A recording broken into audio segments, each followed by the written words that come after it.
Jesus apresentou claramente a missão do Espírito Santo quando estava para se despedir dos discípulos.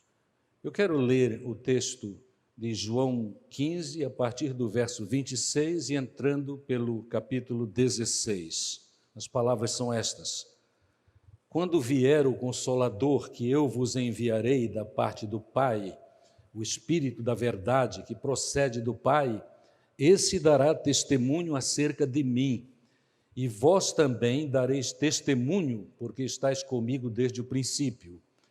Eu vos tenho falado essas coisas para que não tenhais motivo de tropeço. Eles vos expulsarão das sinagogas, e chegará a hora em que aquele que vos matar julgará estar prestando serviço a Deus. E farão isso por não conhecer o Pai nem a mim. Mas eu vos tenho dito essas coisas a fim de que, quando chegar a hora, vos lembreis de que vos preveni. Não vos disse essas coisas desde o princípio, porque estava convosco. Agora, porém, vou para aquele que me enviou, e nenhum de vós me pergunta: para onde vais? O vosso coração encheu-se de tristeza, porque eu vos disse essas coisas. Todavia, digo-vos a verdade, é para o vosso benefício que eu vou. Se eu não for, o Consolador não virá a vós, mas se eu for, eu o enviarei. E quando ele vier, convencerá o mundo do pecado, da justiça e do juízo. Do pecado, porque não crê em mim. Da justiça, porque vou para meu Pai e não me vereis mais. E do juízo, porque o príncipe deste mundo já está condenado. Ainda tenho muito que vos dizer, mas não podeis suportá-lo agora.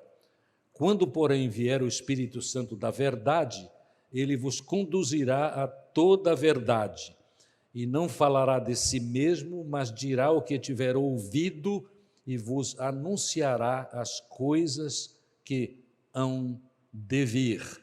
Ele me glorificará, pois receberá do que é meu e o anunciará a vós. Tudo quanto o Pai tem é meu. Por isso eu vos disse que ele, recebendo do que é meu, o anunciará a vós. Um pouco e já não me vereis. Mais um pouco e me vereis. Então, alguns dos discípulos perguntaram uns aos outros: o que significa isso que ele nos diz? Um pouco e já não me vereis, e mais um pouco e me vereis. E por que vou para o Pai? Que Deus abençoe a sua palavra. Como eu disse, é claro no texto que Jesus revelou isto aos discípulos. Os discípulos estavam muito tristes e, de fato, não entendiam. Preferiam que Jesus Cristo permanecesse na presença deles. Era um conforto, era uma orientação constante, era também um confronto constante para abençoá-los na caminhada. Mas Jesus vem e diz que é vantajoso para vocês que eu vá, porque indo enviarei o Espírito Santo.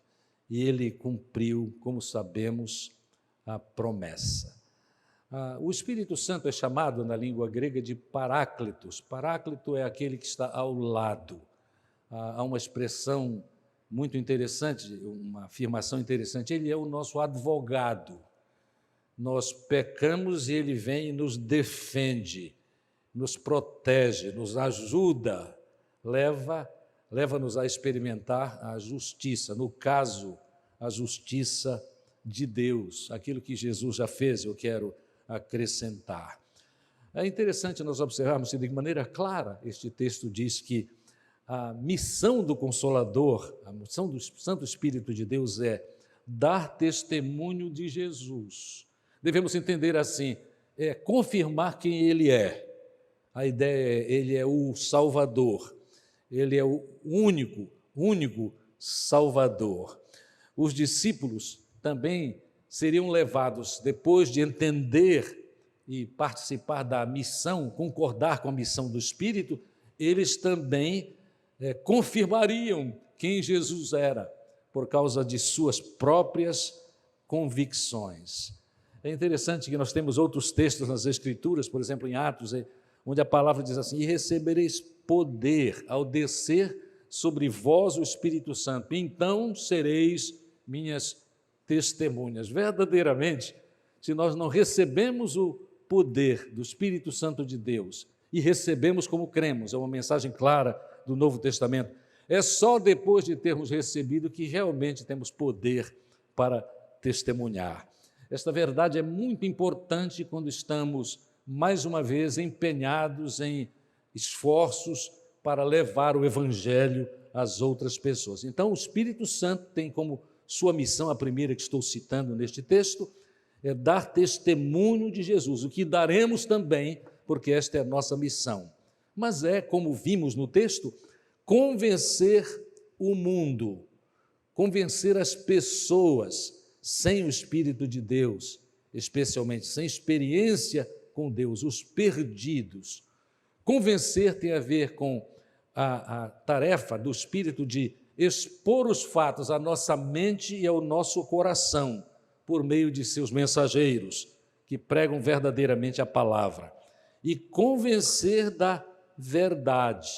Neste convencimento há muito, sim, de reprovação, porque o convencimento é do pecado, da justiça e do juízo, como nós lemos. Então, 3 partes deste convencimento. O convencimento do pecado é por causa da rebelião constante do ser humano em referência à obra de Deus, à salvação de Deus por meio de Jesus Cristo. E há muitas palavras, há mais de 7 palavras no grego do Novo Testamento para pecado, mas aqui especialmente a rebelião. Nós literalmente, se não temos Jesus ainda, somos inimigos de Deus. Isto precisa ser resolvido. Mais tarde eu falarei sobre a questão do juízo, que é julgamento. Mas é muito interessante nós pensarmos que uma destas palavras para pecado é transgressão, é ir além da marca. É muito expressiva esta palavra para pecado.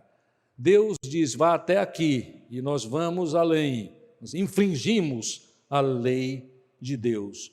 Não precisamos ilustrações a respeito disso, porque é uma realidade humana constante. Até para nós que já somos de Jesus, estamos garantidos, lamentavelmente, ainda permanecemos pecadores e carentes da graça e da misericórdia de Jesus. Quando somos convencidos do pecado, nós concordamos com o que Deus diz ser certo e concordamos com o que Ele diz ser errado e nos mantemos fora destes erros constantes por causa do poder dEle na nossa vida.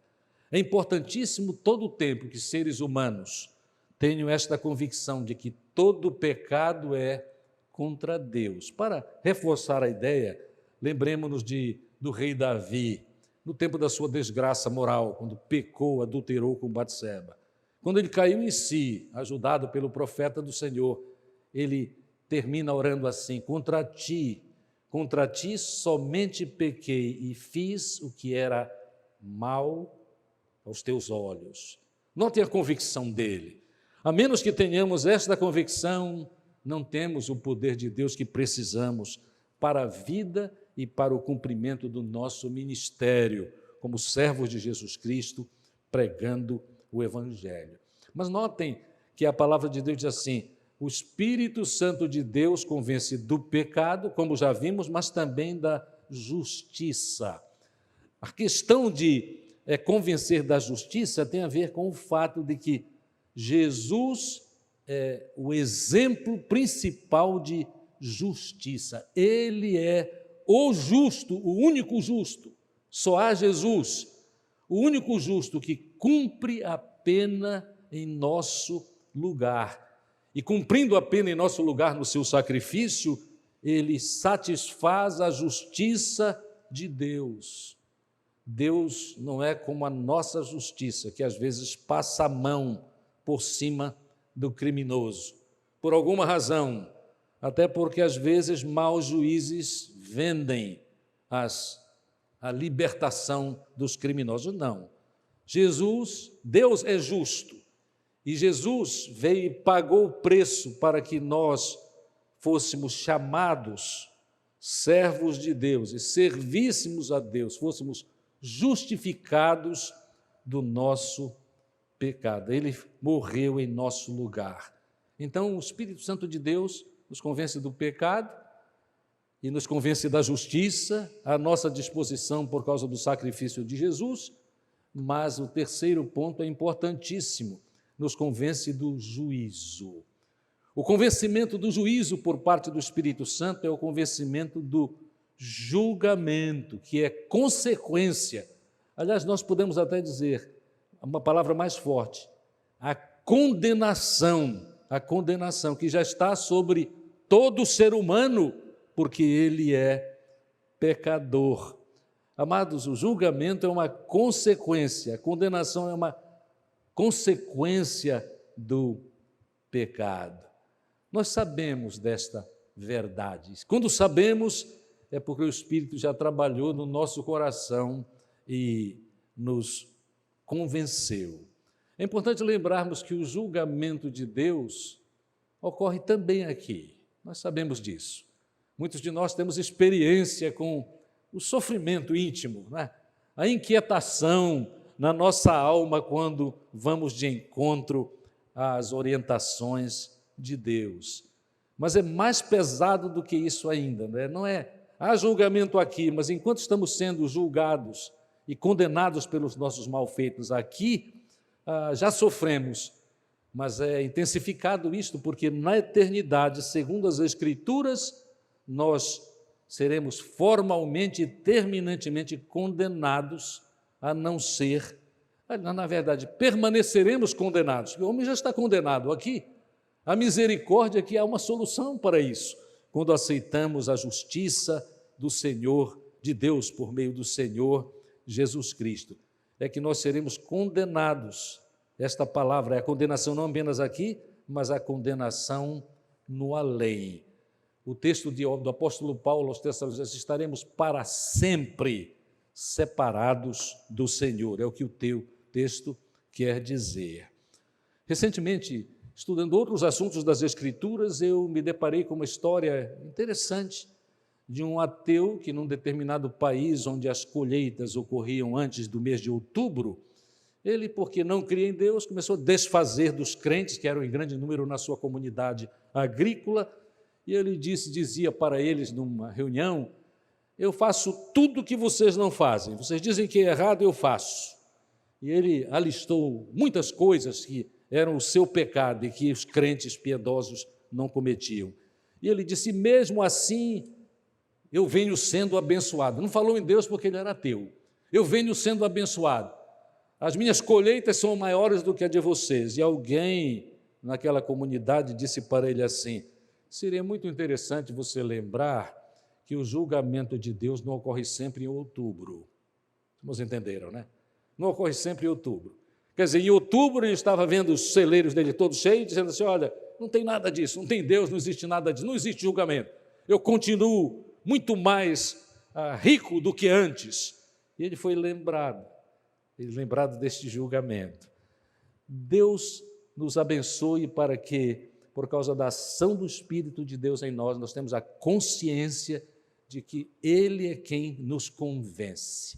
Em muitos casos já nos convenceu, glória a Deus por isto, do pecado, da justiça, quer dizer, o remédio para o nosso pecado e para o fato de que já estamos livres do julgamento, na verdade, da condenação, que é a palavra intensificada, é julgamento, mas a condenação, porque fomos de encontro à vontade de Deus.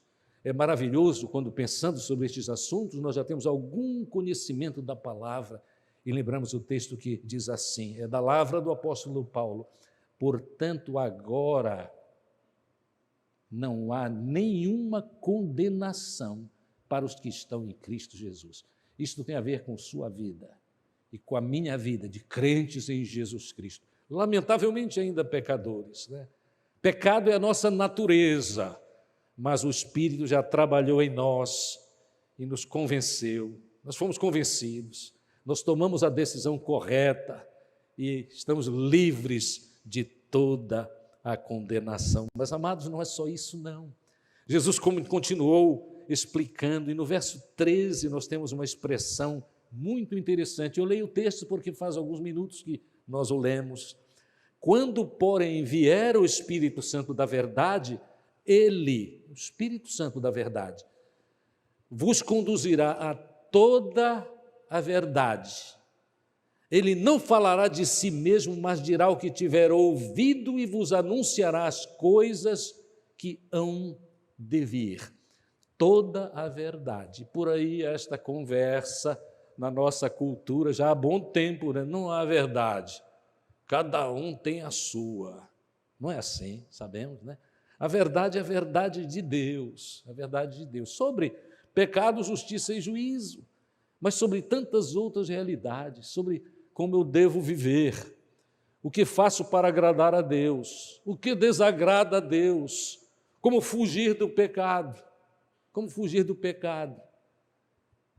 Tantas coisas preciosas nas Escrituras. Ele, o Espírito Santo, vos conduzirá a toda a verdade. E toda a verdade do Espírito Santo sempre tem a ver, sabemos isto, conforme as Escrituras, que é parte da verdade, desta toda a verdade, é a exaltação de Cristo e a sua obra. Quando pensamos sobre a obra de Cristo, é o seu sacrifício. Os ensinos de Jesus Cristo são importantíssimos, mas ele não foi apenas professor. Há muita gente no mundo que quer fazer, que mestre maravilhoso. Eu leio sempre as palavras do mestre. Amados, não é só isso, não.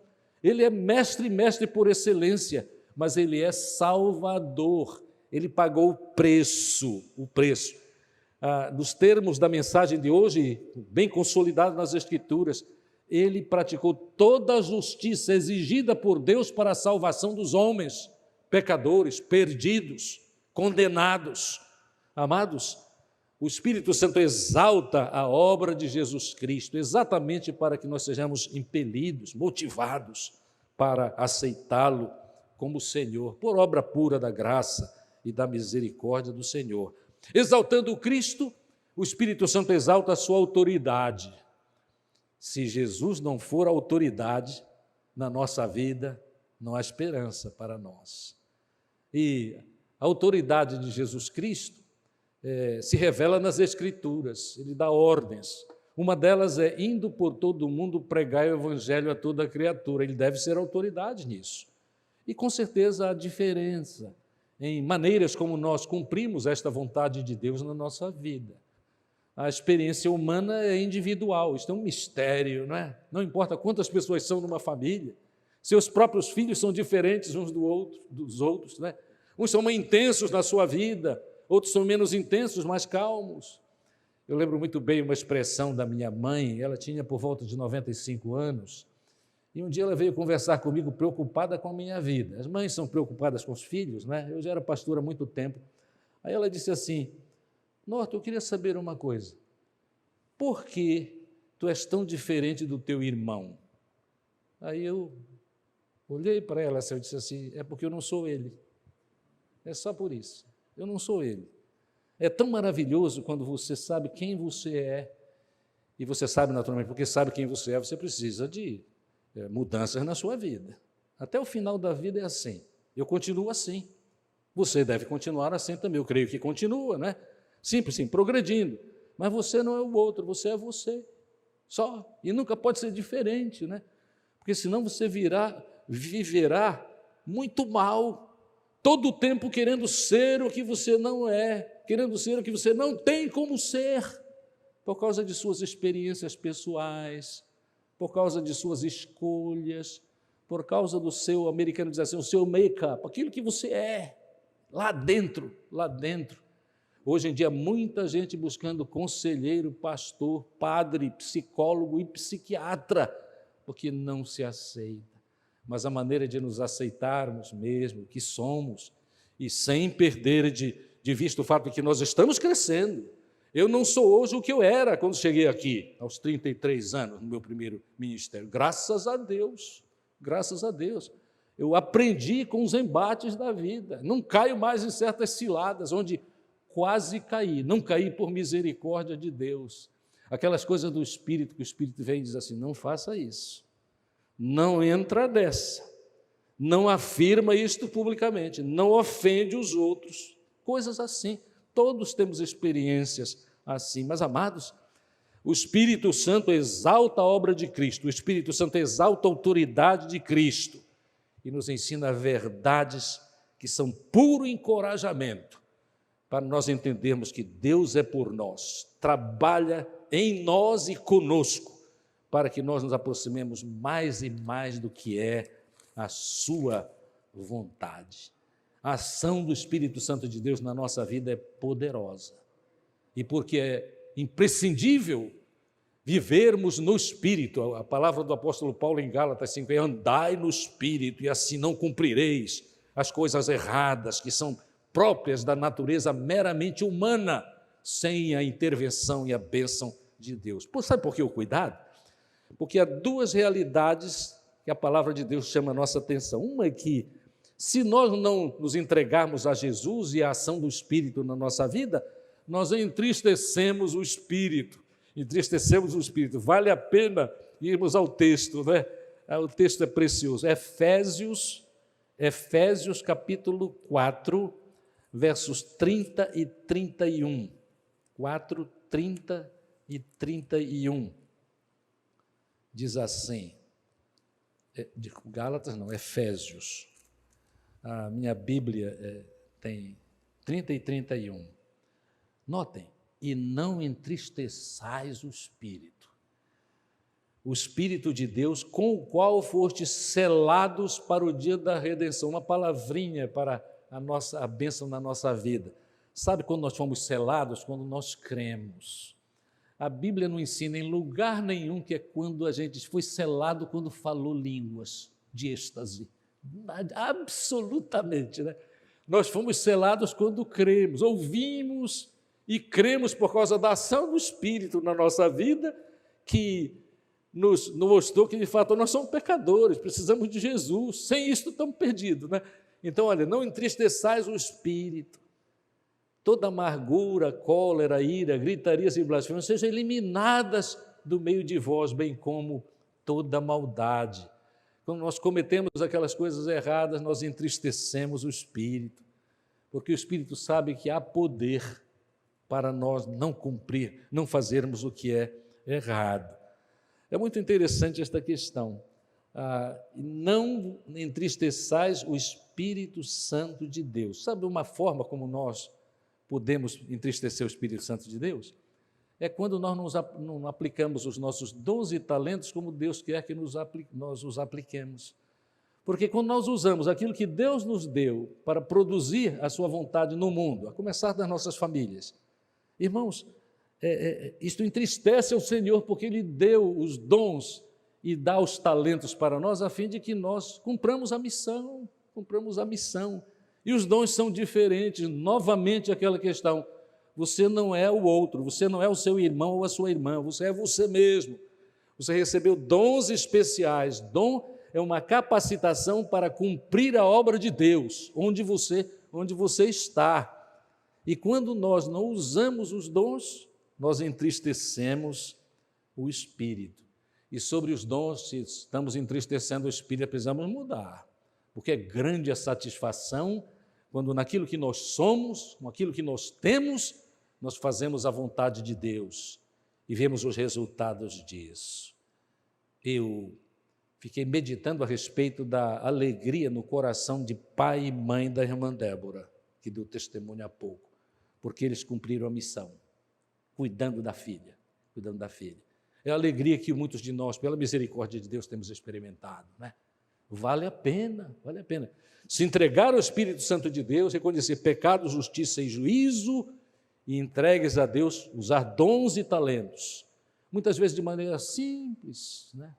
Hoje o trabalho da mulher que cuida da sua família é desprezado na nossa sociedade, porque é um tempo em que nós temos tirado o valor da mulher que trabalha nestas coisas essenciais da vida. Eu disse, repito, essenciais da vida.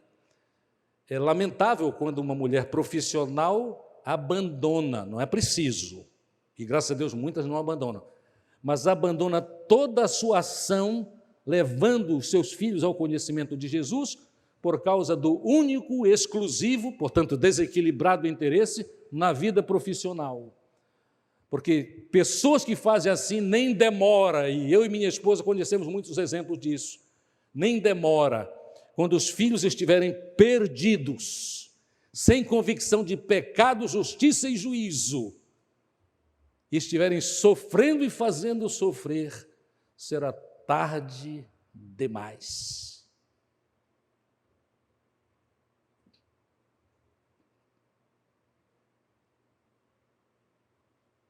Tragédia pura.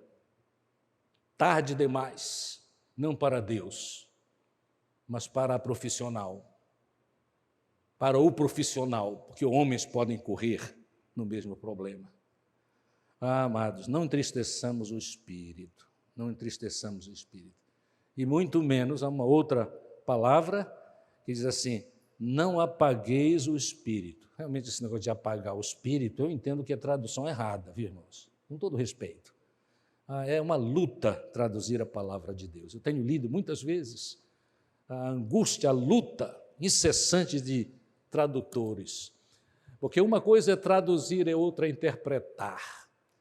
E a sabedoria é a interpretação correta à luz das verdades conhecidas, não é? Eu hoje, numa classe com os irmãos que estão estudando sobre o valor de pequenos grupos para a disseminação do Evangelho de Jesus Cristo, eu falei a respeito de como nas línguas as palavras têm peso ou significado, né? Por exemplo, na língua portuguesa nós temos uma palavra que é a mais rica do mundo, em qualquer língua, até onde eu conheço, e creio que é testemunho de muitos, é verdadeiro. A palavra saudade. O americano diz, I miss you, eu sinto falta de você, mas saudade é mais do que isso, né? Há um conteúdo emocional que não há como explicar, é da palavra portuguesa, no Brasil especialmente, saudade, né? A palavra sonho, em português, dream, em inglês, é fortíssima lá, mas é fraquíssima aqui. Eu vinha conversando com o pastor Rodrigo há pouco o seguinte, por causa de uma festa maravilhosa de ontem, celebrando os 80 anos da diaconisa Débora, eu brinquei com ela, ela disse assim, pastor, amanhã, por causa de toda essa festa, eu só vou à noite. Eu disse assim, eu não vou nem de manhã. Ela riu, né? Mas nós estivemos naquela festa maravilhosa. Eu me alimentei tarde demais e não tem outro. Se eu me alimentar tarde demais, porque eu sou quem eu sou, o meu organismo é como é um pesadelo na certa. Então, note, pesadelo é um sonho, né? Quando eu acordei, eu disse assim, graças a Deus que era um sonho. Eu sonhei uma coisa horrorosa, né? Sonho nos Estados Unidos é motivação, é algo que eu estou empenhado, vou fazer. No Brasil não é. Então, é muito melhor quando a gente não traduz a palavra dream dos nossos livros sobre motivação em sonho. É outra coisa. Aí é interpretação. Amados, a gente não apaga o Espírito, né? Apagar o Espírito não é Deus, o Espírito é Deus. Como é que eu vou apagar Deus? Né? Que autoridade, que condição eu tenho de fazer isso? Não. A ideia é o seguinte, é arrefecer, diminuir a chama. Aí é outra figura, né? Diminuir a chama do Espírito. O Espírito quer agir, mas a gente coloca um abafador. O Espírito de Deus quer agir na nossa vida e por meio de nós na vida de outros, mas em vez de abanar, o que faço? Eu deixo para lá, e daqui a pouco aquela brasa branca, né? E o churrasco fica cru. Não entende a figura, né? Vocês já fizeram isso, né?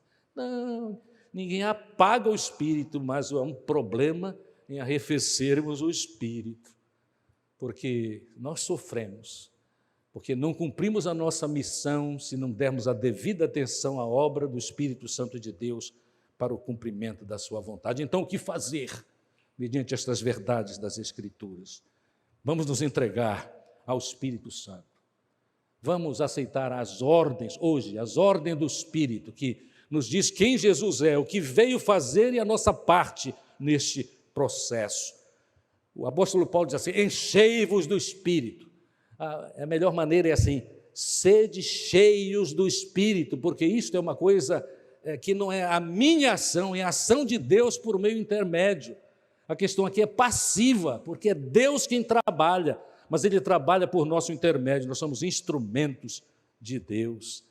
Andai no Espírito é outra afirmação, andar no Espírito é viver, andar é viver, é uma palavra para viver no Novo Testamento.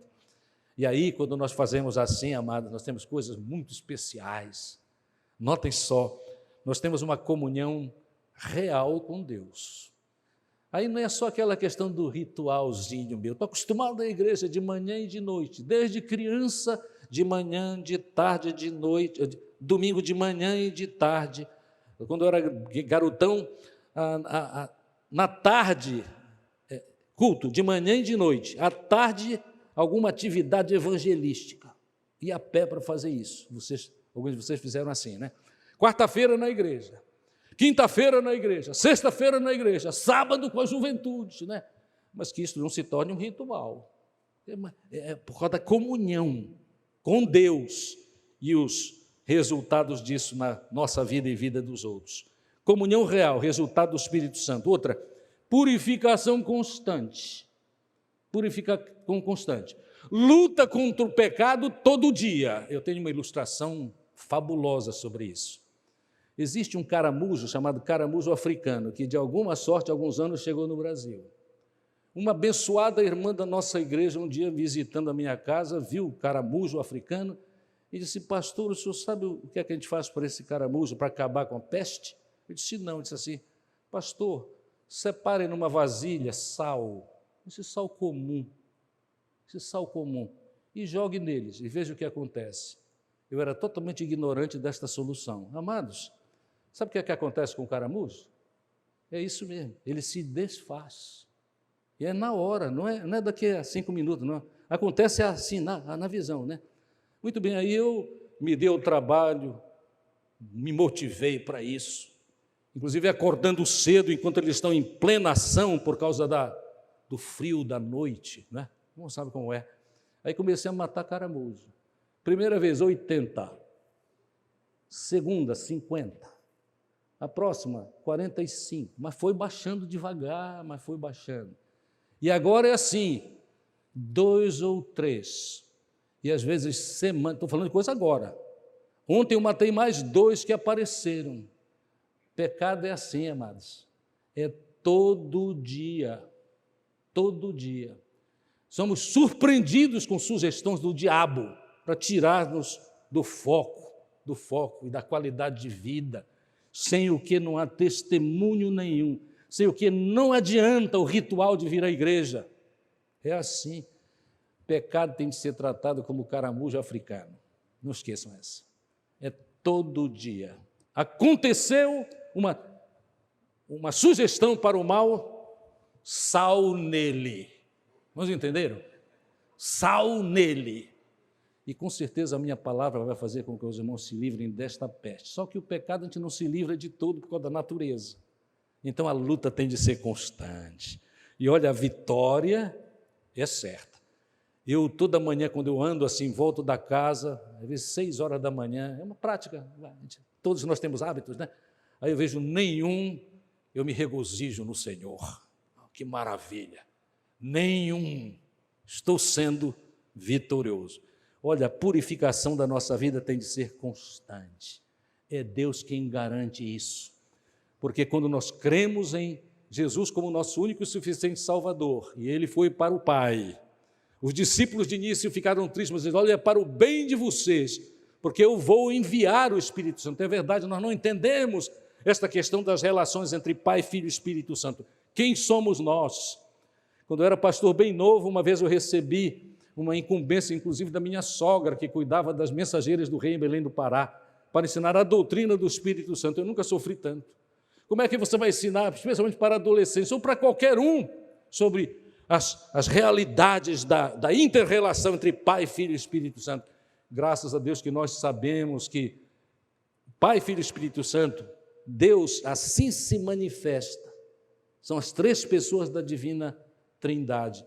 E eles, escutem essa, sempre concordam Há muitos anos atrás, nós recebemos aqui um pregador para a juventude, e eu sabia que ele era fraco de Bíblia. Mas a juventude da nossa igreja, irmãos jovens, ouçam isso, os jovens da nossa igreja já tinham convidado. Isso é um pecado aqui na nossa igreja, né? A gente não convida qualquer um, não. A gente pergunta para o pastor quem quer que ele seja, ou naquele que está no seu lugar. Podemos convidar? Eu teria dito não para a juventude se eu tivesse tido notícia disso, mas não tive. Aí eu não quis desmoralizar ou envergonhar os jovens que já haviam convidado o pregador fraco, e ele veio pregar lá no acampamento nosso. Só que sabe o que ele disse? O primeiro ponto dele foi: há uma competição entre Pai, Filho e Espírito Santo. E sabe por que eu soube? Porque eu disse: não, deixa ele vir, mas vocês têm o compromisso de gravar tudo e me entregar. E eu ouvi as mensagens. Ele disse que tem uma competição. Não tem não, irmãos. Deus é Pai, Filho e Espírito Santo. Eles concordam.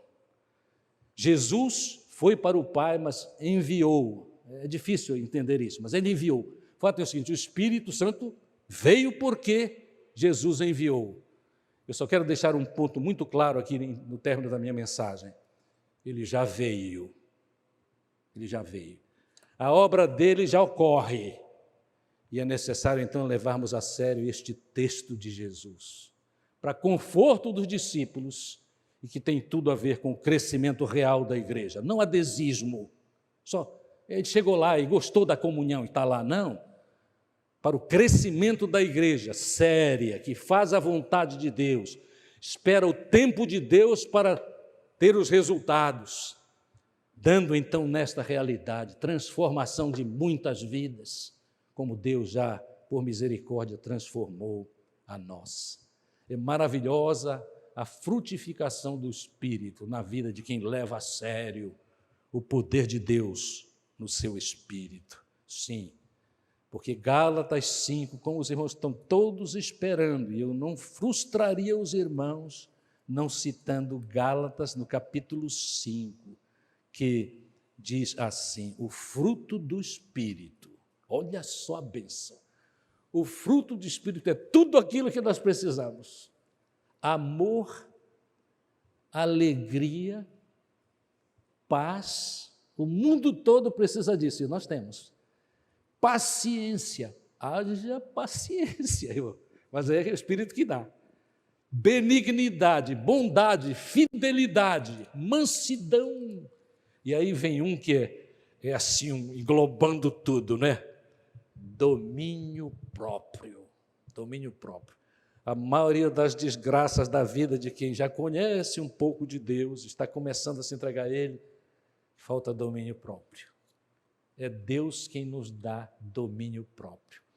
Para que numa hora de dificuldade, quando alguém está próximo de nós, uma hora de ira, nós não dizermos aquilo que veio aqui, mas o Espírito põe assim, eu vou usar um antropomorfismo para o Espírito. Quando a gente vai dizendo, o Espírito faz assim, olha, pá! A gente cala a boca na hora, e logo depois, a gente ali sozinho no carro, em casa, fica pensando assim: graças ao Senhor que eu não disse, graças que eu não disse, graças que eu não fiz, graças que eu parei, graças que eu confiei na palavra de Deus. Amados, que privilégio nosso, ser de Jesus, já está com o Pai, mas de saber que Ele enviou, como prometeu, o Espírito, e o Espírito está em nós. Vamos acabar com essa conversa de que Ele está pairando sobre a igreja, viu? O irmão Ezequias já corta muita coisa, mas às vezes ainda escapa. É porque tem tanta bobagem por aí que às vezes não há tempo, né? A gente deixa passar um negócio, né? O Espírito fluindo no meio da igreja. Irmãos, é melhor do que isso. É o Espírito aí, olha, em mim, a esperança da glória. O Espírito em mim, em ti, agindo, mudando os caminhos para que façamos o melhor. Ontem, para mim foi um privilégio muito grande. Eu digo isto com mais liberdade por causa eu não queria constranger a diaconisa Débora Rebelo Gomes entre nós. Mas ontem eu poderia ter ouvido o testemunho da irmã Débora bem mais longo do que ela disse, porque ela é um trunfo entre nós. É uma pessoa como nós, mas que há muito tempo, ainda criança, se entregou a Jesus. Começou a ser usada pelo Espírito e continua sendo usada até hoje. E será usada até o final da sua vida, como é importantíssimo para a nossa motivação, mas como é importantíssimo para que nós, aprendendo com vidas assim, há outros, sem dúvida, graças a Deus, nós possamos viver a vontade de Deus. Que Ele cuide de nós, de fato, frutifique cada vez mais na nossa vida, e assim será mais fácil, num mundo como este, num mundo eclesiástico tão destruído como é o nosso, onde pregadores dizem que a gente compra a bênção, onde pregadores dizem que tem, de fato, o número do Espírito Santo para fazer milagre a hora que querem, para nós continuarmos a pregar o Evangelho puro, que tem a ver com estas verdades, como aqui Jesus ensinou para os discípulos. Eu vou, não se entristeçam, é melhor para vocês assim, porque eu enviarei o Espírito, e o Espírito, que é o Espírito de Jesus, chamado em muitas partes, fará a sua obra, e faz, graças a Deus. Que Ele nos abençoe e ajude no cumprimento da missão de pregar o Evangelho a toda criatura. Amém. Amém.